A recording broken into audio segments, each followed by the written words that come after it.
चलिए साथियों, सभी को नमस्कार। मैं सुरेंद्र चौधरी और आप देख रहे हैं बीएन न्यूज इंडिया।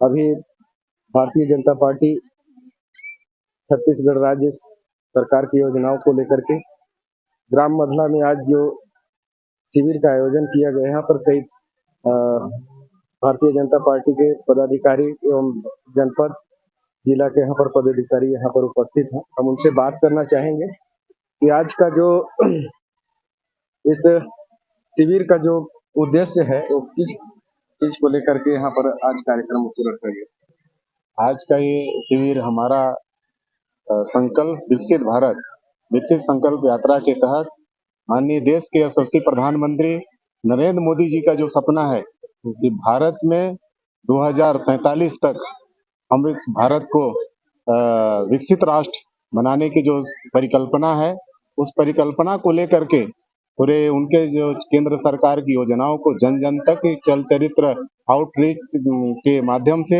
और एक प्रचार प्रसार जन जागरूकता लाने का जो अभियान है, उसको गांव-गांव तक जन जन तक पहुंचाने का एक अभियान है, जहां तक गांव गरीब किसान मजदूर के सुदूर जंगल पर छोटे छोटे कस्बे तक रहने वाले तक मोदी जी का योजनाएं कैसे पहुंच सके। तो चलिए अपना थोड़ा सा परिचय दे दीजिएगा, कहे कि मैं पूछ नहीं पाया परिचय। राम प्रताप सिंह मरावी और भूतपूर्व जनपद अध्यक्ष सोनहत, वर्तमान में जनपद सदस्य। और अभी आप पार्टी में किस पद पर हैं?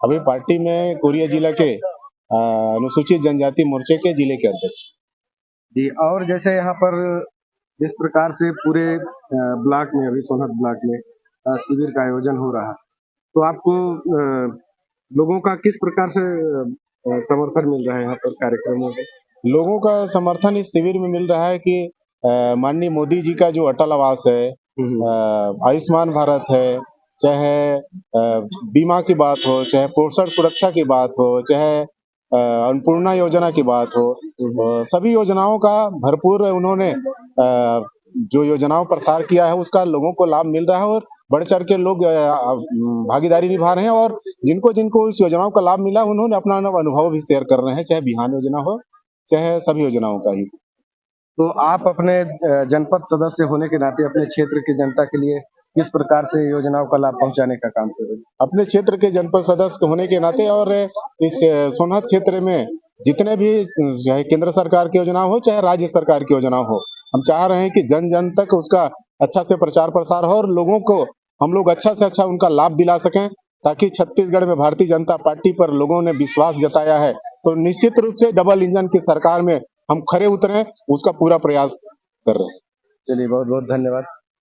आप बताइए, थोड़ा सा अपना परिचय दे दीजिए। नवरत्न पांडे, मैं भारतीय जनता पार्टी जिला मंत्री। और तो आज जो जिस प्रकार से यहाँ पर शिविर का आयोजन हुआ है, तो आप जनता के बीच में किस प्रकार से उन्हें संबोधित और उनको समस्याओं को दूर करने का माननीय प्रधानमंत्री जी का सोच है कि हर वो गरीब परिवार जो हमारे जो उनकी जन कल्याणकारी योजनाएं हैं उससे कोई वंचित ना हो, ये योजना उनका चल रहा है और उनका सपना है कि 2047 तक भारत को विश्व गुरु बनाना है। ये माननीय नरेंद्र मोदी जी का सपना है और इस सपना को साकार करने के लिए वो हर गांव हर ग्राम पंचायत में अपने चलित उसे सभी ग्राम पंचायतों में दिखा रहे हैं और सभी योजनाओं का लाभ मिल रहा है हितग्राहियों को।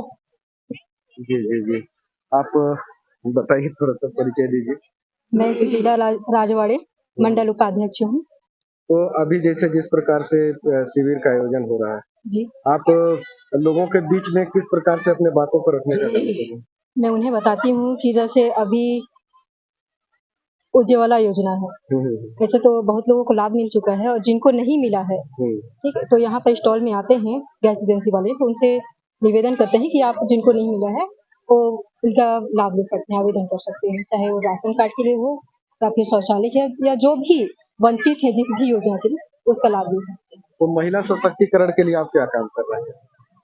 महिला सशक्तिकरण के लिए बस यही कहना चाहती हूँ कि हर महिलाएं तक, महिलाओं की जो भी योजना है वो हर महिलाओं तक पहुँचे। इसलिए पूछना चाहा क्योंकि घर को संभालने का काम महिला ही करती है और आप भी यहाँ पर आई है, तो इसलिए मैं आपसे सवाल किया। हाँ, तो इसलिए तो जैसे अभी यशस्वी प्रधानमंत्री जी हैं, जो अभी महिलाओं के लिए 1000 हर महीने देने का काम करने जा रहे हैं, और ये बहुत ही जल्दी पूरा करेंगे, जिससे महिलाएं अपना स्वयं के खर्चे या घर के खर्चे उठा सकें। तो इस योजना का लाभ मतलब कब से आप देना चाहेंगे, कब से शुरुआत कर रहे हैं इसको, फॉर्म वगैरह कब भर रहे हैं? ये जनवरी में स्टार्ट हो जाएगा और इसका मार्च तक मिलना शुरू हो जाएगा सभी को। चलिए, धन्यवाद। आप बताइए मैडम, अपना परिचय दे दीजिए। मेरा नाम श्री कुमारी है, मैं ग्राम मगला से विदेशी हूँ। मतलब आप इसी क्षेत्र से हैं? हाँ, इसी क्षेत्र से हूँ। तो ये बताइए कि अभी यहाँ पर आपका जो आपके पंचायत में ही शिविर का आयोजन हुआ, तो यहाँ की जनता के लिए, महिलाओं के लिए आपने क्या संदेश दिया है? महिलाओं के लिए अपने मोदी जी का जो महतारी बंधन वाला है, तो उसको मतलब अगले महीना से भरना चालू करेंगे। सब बहन से घर घर जाऊंगी और भरवाऊंगी। धन्यवाद। और इधर से कोई बोलेंगे? बोलिए। हाँ, चलिए बताइए। चलिए, अपना परिचय दे दीजिए। सोनिया राजवाड़े, जनपद सदस्य, जनपद पंचायत सोना। तो अभी जैसे जिस प्रकार से जो शिविर चल रहा है, महिलाओं के बीच में आप किस प्रकार से जा रहे हैं और उनको किस प्रकार से संबोधन करने का काम कर रहे हैं? देखिए, हमारी महिलाएं घर का काम भी करती हैं, हाँ, फिर बाहर निकलती हैं और घर भी संभालती हैं, बच्चे भी संभालती हैं, फिर कार्यक्रम में भी आती हैं। यही कहना चाहूंगी कि वो बहुत आगे बढ़ रही है धीरे धीरे। चलिए, आप परिचय दे दीजिए। मेरा नाम उमेश्वरी राजवाड़े है, मैं भूतपूर्व जिला पंचायत उपाध्यक्ष हूँ। तो यहाँ पर जिस प्रकार से जो शिविर है, इस शिविर में सभी ग्रामीण जन यहाँ पर आए, तो आप उन्हें किस प्रकार से संबोधन किए, उनके समस्याओं को हल करने का कोई रास्ता आप जो निकाले हैं उसे बताइए।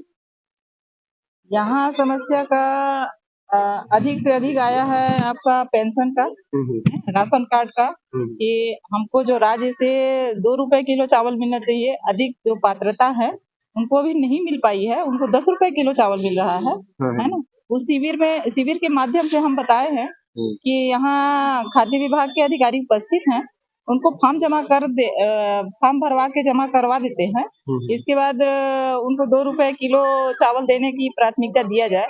जिनका अटल आवास नहीं है, प्रधानमंत्री जी का सोच है, सपना है एक कि हर गरीब को उनको योजनाएं का लाभ मिलना चाहिए।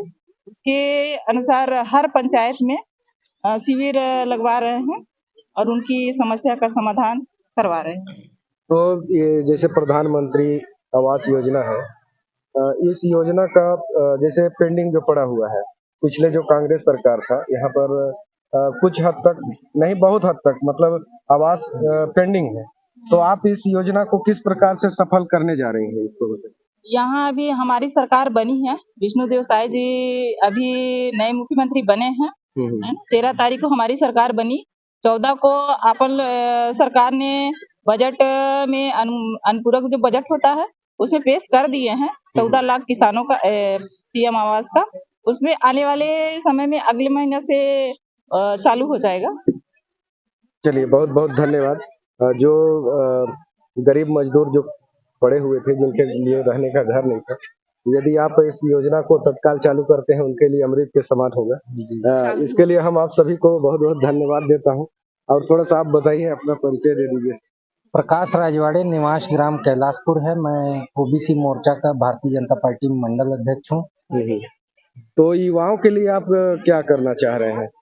युवाओं के लिए सरकार ने बहुत ही नेहरू युवा केंद्र के माध्यम से जागरूकता फैला रही है और जगह जगह स्वच्छता अभियान के लिए प्रेरित कर रही है। युवाओं को नशा से मुक्त करना चाहती है और हमारा सरकार युवाओं के लिए अच्छे रोजगार के साधन अभी लाएंगे। अभी नए मुख्यमंत्री जो विष्णुदेव साय जी बने हैं, तो युवाओं के बारे में अच्छी जो है पहल करेंगे और जो बेरोजगार युवा हैं उनको लिए रोजगार का साधन उपलब्ध कराएंगे। जैसे कई जगह अभी जो पिछले सरकार जो पानी के जल के जो समस्या था पानी के लिए, कई क्षेत्रों में मैं देखा, जैसे कटगोड़ी में आज भी उसका कोई सुविधा नहीं हो पाया। कई ऐसे क्षेत्र हैं जो कोलफील्ड क्षेत्र है, जो वहाँ पर फंसता है, तो पानी का समस्या हो रहा है, उसके लिए आप क्या करना चाहेंगे?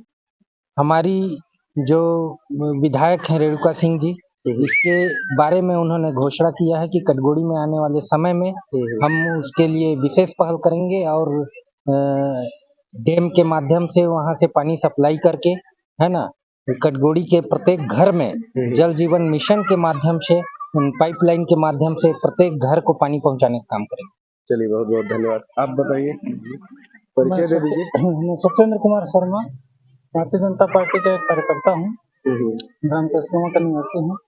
तो आपको भारतीय जनता पार्टी का जो विचारधारा है, चलिए आप कार्यकर्ता है इसलिए पूछ रहा हूँ, कैसे आपको अच्छा लगा कि आप यहाँ पर आकर के युवाओं को जोड़ने का भारतीय काम जनता पार्टी की जो मूल विचारधारा है, जिसमें सबसे पहले तो उनका पंडित दीनदयाल उपाध्याय जी का एकात्मवाद, और उसके बाद 3 मूल लक्ष्य थे जो भारतीय जनता पार्टी की: कश्मीर से धारा 370 की समाप्ति, समान नागरिक संहिता और अयोध्या में प्रभु श्री राम का मंदिर। 2 लक्ष्य हमारे पूरे हो गए हैं। कश्मीर से धारा 370 हटा दिया गया है। आज दोनों केंद्र शासित प्रदेश कश्मीर और लद्दाख बन गए हैं। प्रभु श्री राम रामलला 22 जनवरी को विराज रहे हैं। आप सब वहां जाइए, प्रभु श्री राम का दर्शन कीजिए। और जो कॉमन सिविल कोड की बात हो रही थी, समान नागरिक संहिता, एक हमारा लक्ष्य है। आने वाले समय में विश्वास है मोदी जी इस लक्ष्य को पूरा करेंगे और सबको समान नागरिक संहिता उपलब्ध कराएंगे। चलिए, आप जो प्रभु श्री राम का जो बात की बहुत अच्छा है, लेकिन मैं चाहता हूं कि जो शिक्षा व्यवस्था जो लचर पड़ा हुआ है, उस पे आप क्या बोलना चाहेंगे? शिक्षा व्यवस्था अब पिछले 5 साल तक तो देख रहे हैं, छत्तीसगढ़ में कांग्रेस की सरकार थी। इन्होंने शिक्षा का एक तरह से कहिएगा ना तो केंद्रीकरण किया। आत्मानंद स्कूल के नाम पर जिस तरीके से शिक्षा का पूरा बजट उन्होंने उस तरफ लगाया और पूरा ध्यान और सरकार का फोकस पूरा एक विद्यालय के पीछे रहा, जो हमारे गांव के प्राथमिक स्कूल थे, माध्यमिक स्कूल था, इसके पीछे सरकार का ध्यान हट गया। कल ही हमारे जो नवनियुक्त शिक्षा मंत्री हैं माननीय श्री बृजमोहन अग्रवाल जी, उनका शाम को ही बयान आया था कि शिक्षा में हमारा प्रदेश प्रगति करे, चहुमुखी विकास करे, उन्नति करे। इसके लिए न तो अर्थ की कमी पड़ने पाएगी, न संसाधन की, न नीतियों की। और इस दिशा में वो अभी से ही संकल्पित हैं। आज के डेट पर प्रदेश का प्राथमिक स्कूली शिक्षा विभाग हो चाहे उच्च शिक्षा विभाग हो, उनके जैसे काबिल मंत्री जो पिछले 5 बार से लगातार कैबिनेट मंत्री रहे हैं और काफी योग्य व्यक्ति के हाथ में नेतृत्व दिया है, निश्चित रूप से शिक्षा के क्षेत्र में आपको चहुमुखी विकास और सफलता आने वाले 5 साल में देखने को मिलेगी। चलिए, बहुत बहुत धन्यवाद।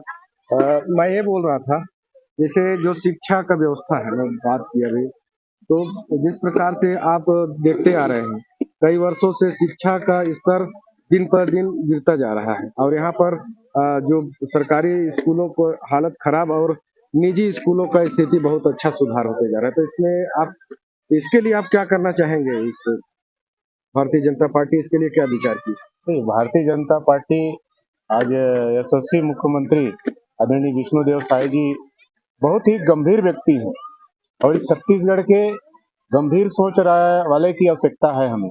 तो निश्चित रूप से ऐसे गंभीर व्यक्ति को पा करके हम लोग धन्य हैं छत्तीसगढ़ के लोग, कि चाहे वो शिक्षा की व्यवस्था हो, चाहे स्वास्थ्य की व्यवस्था हो, चाहे किसी भी प्रकार की बातें हो। तो निश्चित रूप से भारतीय जनता पार्टी में हम सबको विश्वास है कि जो शिक्षा का वास्तव में सही में पूर्ववर्ती सरकार के द्वारा लचर व्यवस्था तो है, जिसमें कहने में कोई संकोच नहीं है। निश्चित रूप से वो व्यवस्था ठीक होगा। और जैसा भाई साहब ने कहा कि नहीं, आत्मानंद विद्यालय खोल करके वो विकेंद्रीकरण किया गया, वो वास्तव में बहुत ही गलत है। जहां पर लोगों को सुविधा नहीं पा रहे हैं, छोटे छोटे हमारे गांव में बेरोजगार लोग हैं और छोटे गरीब लोग हैं, क्योंकि वहां पर ऐसा व्यवस्था आप संस्था डालने के बाद उस पर किसी भी प्रकार का अलग से कोई साधन मुहैया नहीं कराई, जिससे आत्मानंद किसी भी प्रकार का सक्सेसफुल नहीं दिखता है। मैं यही कहना चाहूंगा कि अगर उन्होंने आत्मानंद डाला तो उस पर सेटअप भी अलग होना चाहिए, शिक्षक व्यवस्था के लिए शिक्षक व्यवस्था होना चाहिए, सारे चीज की होने चाहिए, तब उसका गुणवत्ता देखकर निश्चित रूप से आने वाले समय में अच्छा होगा।